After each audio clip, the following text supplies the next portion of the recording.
Saan naaabot ang ₱5,000 mo? Baka dito na sa bahay na pwede mong panguwian habang binubuo ang pangarap mong future. Welcome sa Sapphire Residences dito sa Barangay Santol, Tansa, Cavite. Ideal ito para sa mga naghahanap ng spacious pero affordable na tahanan. May 58 square meter floor area at 44 square meter lot area. Open layout kaya malaya kang makapag-design ng interiors mo, lalong-lalo na sa bedroom.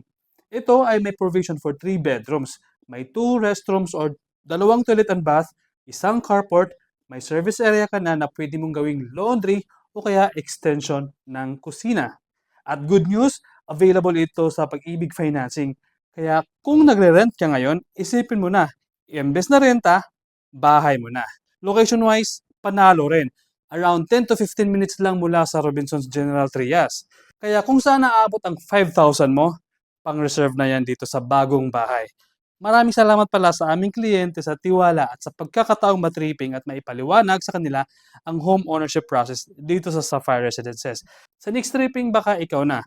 Message me para makapagsimula na tayo sa journey mo to your home.